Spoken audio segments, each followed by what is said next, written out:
And good morning once again, my brothers and sisters. Welcome to another Living Hope Today study. Today we find ourselves in 1 Samuel chapter 9, and this is super insightful. It's under the surface.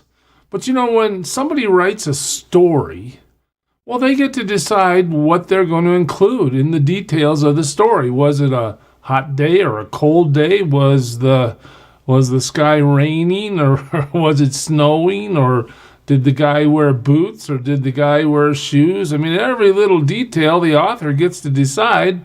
What are they going to put in the story? And what point are they making when they choose the details that they choose? We'll see this play out today in 1 Samuel 9 in a way that might surprise you. Let me show you what I'm talking about. 9:1. Here we go. There was a Benjamite. A Benjamite. Okay, so we're going to start with the tribe. There was a Benjamite. Do you remember? Do you remember what happened in the book of Judges with Benjamin, the tribe of Benjamin? I remember. I think it's Judges 19 to 21, somewhere in there. Benjamin is the tribe that rapes this guy's concubine all night. He cuts the concubine up and sends parts of her body all over Israel to say, look to the level that we've fallen. And the Benjamites are the instigators, or the cause, I should say, of the civil war in Israel. So what do we know about Benjamin? Well, it's one of the smallest tribes, if not the smallest tribe. They have fallen to a moral low that is almost indescribable. It does say they're good warriors, but it also says, I think there's only 600 guys left after the Civil War. In fact, there's so few left that they have to try to find wives for these Benjamites because the rest of the tribe has been wiped out. So that's one detail we're given. There was a Benjamite, a man of standing whose name was Kish, son of Abiel, a son of Zeror, a son of Bechorath, a son of Aphiah of Benjamin. Another thing to think about. We're going to talk about the introduction to the king today, right? What tribe is going to see God's king? Do you remember? Judah. Is this talking about a guy from the tribe of Judah? No. There's another clue. He had a son named Saul. Okay, cool. The guy's name is Saul. He's an impressive young man. In fact, he's without equal among the Israelites, a head taller than any of the others. I mean, we're talking tall, dark, handsome, impressive. Nobody can compare, but it's all surface. Do you see that the emphasis here is on outward appearance? It's not on inward quality. What's the author trying to tell us? And look at the first mission. Now the donkeys belonging to Saul's father Kish were lost. And Kish said to his son Saul, take one of the servants with you and go and look for the donkeys. So the first mission we're introduced to when Saul is brought into the picture is he's out looking for his donkeys, right? I mean, there's got to be some irony to that, doesn't there? I mean, just think about the details the author brings forward. So he passed through the hill country of Ephraim and through the area around Shalisha. They did not find them. So he's out looking for his donkeys and he can't find them. Failure. Wow, okay. They went on into the district of Sha'alim, but the donkeys were not there. Well, we're failing. We're not able to even find our own donkeys. All right, then he passed through the territory of Benjamin, but they did not find them. Okay, so our introduction to Saul, he's out there looking for his donkeys, and he can't find his donkeys. Doesn't sound too kingly yet, does it? When they reached the district of Zuph, Saul said to the servant who was with him, come, What? Let's go back. So instead of mission accomplished, the next thing emphasized to us is Saul saying, hey, let's quit. We didn't get it done. Oh, well, let's go back home. Or my father's going to stop thinking about the donkeys and start worrying about us. Oh, yeah, we don't want Dad to worry about us. We don't care if we find the donkeys. We'll just go tell him we didn't do it. It didn't work out. And then look at the shift, the contrast that the author brings us to. But the servant replied, okay? Look, in this town, there is, what? A man of God. Oh, we're going to talk about God now. Is it from the lips of Saul, who's energetically trying to pursue what God wants for his life? No, Saul's the guy that can't find his donkeys, and he's going back home because he's giving up. And the servant says, you know what, maybe we should ask God what to do. Let's go find that man of God. He's highly respected, and everything he says comes true. Hey, let's go there now. Perhaps he will tell us the way to take. Oh, we should look for divine help. Is Saul the one initiating? No, Saul is not the one initiating that. Who's doing it? The servant. What picture's being drawn for us? Saul said to his servant, well, if we go, what can we give the man? The food in our sacks is gone. We have no gift to take to the man of God. What do we have? Saul's concern, we need to pay this guy. The servant answered him again. Again, look where the instruction comes from. The servant, not from Saul. Look, he said, I have a quarter of a shekel of silver. I will give it to the man of God so that he will tell us what way to take. The servant is the one bringing the godly influence into the passage. The servant is the one saying, let's go talk to the man of God. We'll pay him what we have. And he's going to do it. Why? Because God talks through him. I believe. I have faith. Has Saul said anything like that? No.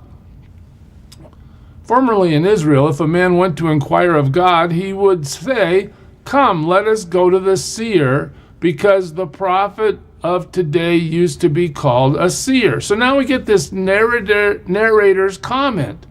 All right, let me just give you a little background on what's happening in 1 Samuel 9. Back in the day, when people wanted to consult God or look for the prophet or the seer, they would say this sentence, come, let us go to the seer. All right? That was the way to proclaim the fact that you were going to consult God or the man of God and look for the direction of God about your problem. Next verse. Good.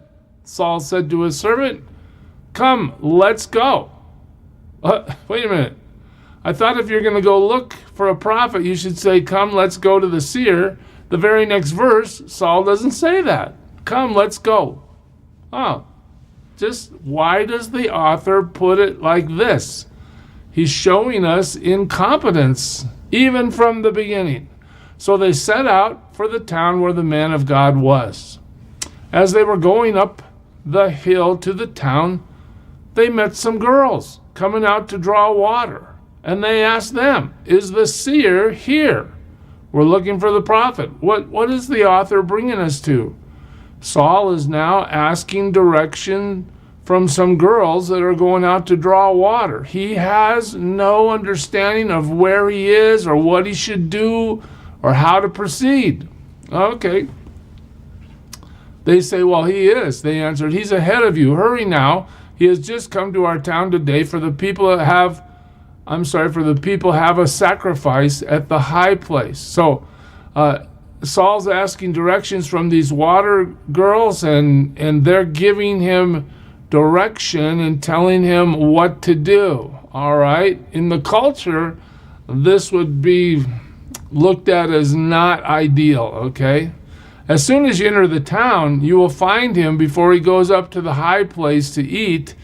The people will not begin The people will not begin eating until he comes, because he must bless the sacrifice. Now, you're not aware of this yet. We're not that far into the story, but these water girls are telling the future King Saul that when you deal with Samuel and when you deal with this kind of celebration and sacrifice, you always have to wait for the prophet before anything really gets started.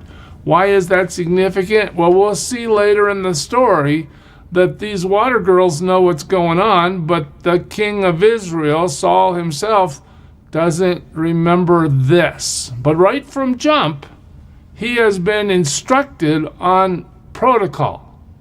All right, by the water girls. Okay. Afterward, those who are invited will eat. Go up now. You should find him about this time. All right, they're telling him what to do. They went up to the town, and as they were entering it, there was Samuel coming toward them on his way up to the high place. So, what happens? Saul greets the prophet. Now, the day before Saul came, the Lord had revealed this to Samuel. Oh, okay, so we're going to take a little breather here. The narrator is going to tell us something about what God's position is in all this. About this time tomorrow, I will send you a man from the land of Benjamin. Anoint him leader over my people Israel. Notice how God includes the fact that these are his people. But he's going to acquiesce to their request and give him a king. He will deliver my people from the hand of the Philistines. Well, he's even going to give him the power to fight. All right? That sounds pretty good. I have looked upon my people, for their cry has reached me. Okay, I'm going to answer their prayer. This is the guy, Samuel, when you see him, anoint him.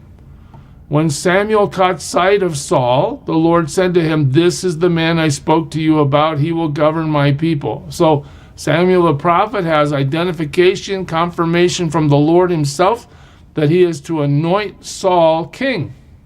Saul approached Samuel in the gateway and asked, come on, Saul, would you please tell me where the seer's house is? He's standing right in front of the prophet, and what does the author bring forward? He doesn't recognize that Samuel is the prophet. He wants to know where the guy's house is. Again, just see how this gets painted as the details come forward. And so Samuel says, I am the seer, Samuel replied. You're standing in front of him. You don't have to go find his house. Here I am. Go up ahead of me to the high place, for today you are to eat with me, and in the morning I will let you go, and will tell you all that is in your heart. Look at this. Samuel has such a connection to God. He knows that he's going to be able to predict and tell Saul what's happening. In fact, there hasn't been any discussion about Saul going to find his donkeys. Okay, none of that's been brought up, but now the prophet says it right here. Hey, as for the donkeys you lost 3 days ago, don't worry about them. They've been found. Oh, so you didn't do anything, but God answered your dad's prayer, and he found his donkeys. And to whom is all the desire of Israel turned, if not to you and all your father's family? Well, what's happening now? The light is starting to come on for Saul. Hey, Saul, something big is happening here. You thought you were out looking for your donkeys, and in the end, all of Israel is going to desire you. They're turning to you. They're turning to your father's family. Saul answered, but am I not a Benjamite from the smallest tribe of Israel, and is not my clan the least of all the clans of the tribe of Benjamin? Why do you say such a thing to me? Again, what is the narrator telling us? Saul has no idea, no understanding at all about what God's about to do. Then Samuel brought Saul and his servant into the hall and seated them at the head of those who were invited, about 30 in number. Notice, Saul gets seated at the head. I'm sure that's got to be bewildering to him. Why am I at the head of the table? Samuel said to the cook, bring the piece of meat I gave you, the one I told you to lay aside. What does this mean? Samuel has prepared this moment. He's understood God's call. The king will be coming, even though he doesn't know he's going to be king, even though he doesn't understand anything about what's going on. I'll reserve the special meat for him. So the cook took up the leg with what was on it and set it in front of Saul. And Samuel said, "Here is what has been kept for you. Eat, because it was set aside for you for this occasion from the time I said, I have invited guests." And Saul dined with Samuel that day. There's no real mention of Saul's understanding here at all. After they came down from the high place of the town, Samuel talked with Saul on the roof of the house, and they rose about daybreak. And Samuel called to Saul on the roof, "Get ready, and I will send you on your way." When Saul got ready, he and Samuel went outside together. So it's time to depart. As they were going down to the edge of the town, Samuel said to Saul, "Tell the servant to go on ahead of us." And the servant did so. "But you stay here a while so that I may give you a message from God." God's intervening, God's acquiescing to the people's request. But just look at how this story plays out. He's a Benjamite. He's not from Judah. He's from a tribe that's very violent and immorally reprehensible and almost extinct. His appearance is impressive outwardly, but his first mission is to find the donkeys. And his first mission fails miserably. He never does find the donkeys. And his servant is the one that says, "We should ask God. We should go find the prophet." And the girls tell him, "Well, the prophet's over here." And the girls tell him, "This is how the sacrificial protocol works. You need to wait for the prophet." And Saul asks Samuel for direction to the seer's house. You see how the details just continue to add up until we're left with a picture of Saul that includes basic incompetence, basic not understanding anything. Well, we'll pick it up there next time as this goes forward. It's a fascinating study. God bless you, church. Serve him well. Who is it who for sinners shed his blood, and now for cleansing all can plunge beneath that flood? It's Jesus. But do you know who he is? He's